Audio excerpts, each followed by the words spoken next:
Estamos de volta, hoje é quarta-feira, dia de Papo Cabeça. A gente adora quando nós dividimos problemas, informações, alegrias. E a gente está falando sobre síndrome do pânico hoje. Muita gente com vergonha de abrir o coração, mas pegando as dicas dele aqui, tanto pelo Facebook quanto pelo WhatsApp, psicanalista Douglas Brito, passa a sua pergunta para ele te orientar, né, Luquinha? E teve mais vídeo que a gente recebeu e a gente assiste então rapidinho, vamos lá. Oi, prazer, boa tarde. Meu nome é Janaína, sou de Jacareí. Sofro de crise de pânico há mais de 10 anos. Já fiz todo tipo de tratamento, entre passar em psicólogo, psiquiatra, tomar remédio, fazer acupuntura, yoga, pilates, massoterapia, caminhada, dança, tomar chás, tomar remédio, fazer acupuntura, já fiz de tudo e nada resolveu. Então eu queria saber o que eu posso fazer para estar me curando disso, porque está trabalhando minha vida profissional e pessoal. Pois é, ela falou que há 10 anos ela sofre e ninguém tem síndrome porque não te pertence, você está passando pela síndrome. É um tratamento para a vida inteira ou é um tratamento que tem começo, meio e fim? Depende de cada caso. Depende de cada caso. Mas a maioria que eu vi e acompanhei encerrou em um determinado momento quando a gente conseguiu encerrar. Algumas pessoas chegam no consultório e a ansiedade é mais alta até do que as crises. A pessoa chega e fala assim, mas em quanto tempo eu consigo me libertar disso, eu consigo resolver isso logo? Mas se você ficou de 20 anos em crise e passar um ano em tratamento, resolvida a situação, é um ganho grande no meio disso. Agora, se a ansiedade vier junto de uma maneira gigante, querendo um milagre, alguma coisa aconteça mágico, realmente isso fica mais difícil. Mas o tratamento acontece com todo mundo e todo mundo acaba se libertando dos sintomas. O senhor falou de uma coisa bem interessante, ansiedade. Tem muita pessoa ansiosa aqui querendo saber, eu não consigo lidar com os meus problemas. Posso sofrer de síndrome do pânico?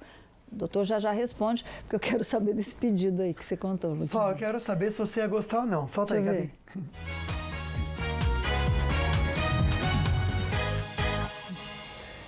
Não sei se é criatividade ou loucura só, mas na Romênia, um rapaz ele simulou, põe só, uma batida policial para pedir a mão da sua namorada em casamento, Solange. E ela acabou aceitando, apesar de passar por isso. Ó, colocaram ela no chão, estavam revistando. E foi tudo ator, ele contratou vários atores para fazer essa cena, entendeu? Aí ela colocou a cara dela no asfalto, pelo amor de Deus. Viralizou na rede social, porque todo mundo achou impressionante. Ela foi... Aí na hora que foram colocar, ó. Solange, eu não sei não, eu já daria um chutão na cabeça dele. Agora, pensa se tá passando alguém, os caras estão armados, estão com o rosto coberto, tá vendo? Pensa se passa alguém e acha que é assalto. Eu sinceramente não gostei. Foi inusitado demais. Eu acho que quis inventar demais, merecia um tabefe na cara, no mínimo. Vem no cavalo branco. E não casava. Eu acho, o cavalo branco esse E não casava com ele. Não é, doutor? Meu, a mulher ficou no asfalto. Ele é policial, cara? Não, é nada, é louco, isso sim. Jesus amado. Doutor, as pessoas ansiosas, elas podem sofrer de síndrome do pânico? Sim, isso... Essa ligação acaba sendo mais próxima, mais direta. As pessoas começam a ter ansiedade e, ao invés de tratar isso e entender que a ansiedade está errado, que esse comportamento ansioso é exagerado, começa a achar que isso está certo. E aí as coisas têm que acontecer mais rápido e as pessoas em volta têm que agir de outra maneira e isso vai tomando proporções a ponto de virar uma crise mesmo. Entendi. Bom, a questão de uns 2 anos, eu comecei falando sobre isso, ligou uma senhora, inclusive era o Dr. Douglas mesmo, dizendo que sofria de síndrome do pânico e a família não acreditava. Ela estava sofrendo demais. Na época o doutor tinha um grupo e falou, participe, etc e tal. Ela não participou desse grupo. Semanas depois, quase um mês depois, nós falamos sobre a dor do luto. E ligou um senhor se dizendo responsável pela morte da mulher. Enfim, essa senhora acabou se matando. E a família se sentiu culpada por não acreditar. E tem uma querida aqui comentando sobre o filho de uma amiga dela, adolescente, que também se enforcou e também não buscou tratamento, Solange. E como é que a gente entra nesses sinais? Como é que a gente liga o sinal de alerta aqui, doutor? Fala, não, está na hora realmente de tratar de uma maneira diferente, mais séria e procurar uma ajuda constante. Primeiro, a própria pessoa, quando ela começa a apresentar os sintomas, é hora dela começar a buscar ajuda, até porque nesse momento não foi quando começou. Isso foi quando começaram os sintomas, mas a síndrome em si ela já começou muito antes, às vezes anos antes, até chegar a hora que começa a aparecer os sintomas. A família, as pessoas que estão em volta também tem que fazer esse acompanhamento e esse olhar. Será que realmente está exagerando ou não? É sempre com o profissional que vai fazer isso, essa orientação.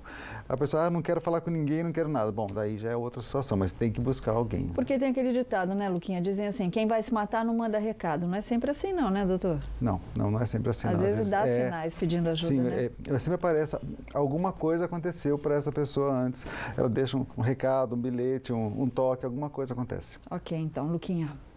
Só uma querida aqui, ela é de Ubatuba. Ela até fala o nome, pode pôr, Gabi, é Helena. Ela diz que tem um problema, não sabe discernir se é depressão ou síndrome do pânico. Ela tem pavor de ir no mercado, no centro da cidade, tristeza, vontade de morrer, mas ao mesmo tempo ela tem medo da morte. É mais ou menos aquilo que eu falei no começo, né? Que é a sensação que as pessoas relatam bastante. Eu quero morrer porque eu quero que pare isso de uma vez. Sensação ruim de que eu vou morrer, mas não morro. E ao mesmo tempo o medo de morrer. Então, esses dois sintomas são bem fortes nesses quadros. O que é uma crise de pânico? Quando a pessoa tem a síndrome do pânico e de repente ela tem uma crise. O que é esse surto? Como então, é que ele... É diferente. A crise de pânico é diferente da síndrome do pânico. A crise, normalmente aconteceu alguma coisa. Então, se eu estou andando na rua, de repente eu atropelo alguém, aí eu desço naquela hora com todos os sintomas físicos de uma crise e aquilo, como é que é o meu nome, eu não sei dizer e tal. Esses sintomas, eu quero fugir dali, mas também não quero, e eu queria morrer, ok, isso é uma crise específica. E a síndrome do pânico, quando isso tudo acontece sem ter acontecido nada naquele momento. Ela só sente, do nada, assim, televisão, sozinha, ela começa a sentir. Ok, então. Tá aí a resposta para essa linda de Caçapava que não quer se identificar. Tem uma filha, Luquinha, que só chora, enfim, tá na hora de buscar ajuda, viu, mamãe? Não tenta fazer isso sozinha, não. Sol tem uma ligação ao vivo para conversar com a gente aqui agora. Não sei se vai falar o nome ou não. Alô, boa tarde. Oi, boa tarde. Oi, minha amiga. Obrigado pela confiança aqui no programa. Qual que é a sua pergunta? Então, eu tenho uma preocupação imensa com a minha nora. São casados há 13 anos. E antes de casar, eu já percebia que ela não era uma pessoa bem normal. E até quando eles foram se casar, pensei com meu filho se ele estava disposto a enfrentar uma situação difícil. E ele falou que sim. 13 anos de casamento é muito sofrimento. E hoje eles moram muito longe de mim, optaram por não ter filhos, o que eu acho até melhor. Só que ela tem tanta crise que durante muito tempo parecia que eu ia ficar doente. Eu não conseguia dormir de medo da situação. Linda, e ela procurou ajuda já ou não? É o seu filho que está com... Já passou por vários psicólogos e psiquiatras. Tá. Muitas vezes, né, a gente diz que existem jornalistas e jornalistas, médicos e médicos, advogados e advogados. Muitas vezes é necessário uma outra opinião, outro tipo de tratamento, até medicamentoso, com o psiquiatra, né, doutor? Sim, é preciso. Em alguns casos, é preciso realmente para que alivie os sintomas. A pessoa chega no consultório, ela está tão ansiosa com a situação que precisa entrar com medicamento para baixar isso de forma mecânica mesmo, e a partir daí a gente consegue entrar com a terapia e fazer ela entender e ressignificar a vida. Quer dizer, a terapia é aquele papo com vocês. Isso, ela vai abrindo o coração, vai expondo os medos. Buscando as informações, o que deu origem àquilo, desde quando começaram os sintomas, desde quando começaram esses problemas todos. Ok, então. Bom, o Luquinha, ele está com o zoião dele já é zóio azul. Ele está com o zoião mais do que azul, desse tamanho. Graças a Deus chegou bastante pergunta. A gente está pedindo para o Dr. Douglas, dentro do limite da agenda dele, atender todo mundo. Mandamos o WhatsApp, mandamos o Facebook para ele durante o intervalo. E a gente só tem a agradecer o seu carinho, viu, doutor? Eu que agradeço. Obrigada mais uma vez. O Zóio Verde. Boa noite, Solange. Obrigado, viu, pessoal, pela disposição e também participação aqui no programa. Agradeço o doutor também. E amanhã, se Deus quiser, a gente está de volta para deixar o seu rosto mais jovem. Você quer ficar com o rosto assim, mais, não puxado assim, gente, mas um pouquinho mais jovem? Nós vamos mostrar aí o que é uma harmonização facial. Beijos, fiquem com Deus. Vamos fazer compra agora com Vale Shop. Aquele nosso acordo diário. Promete para mim.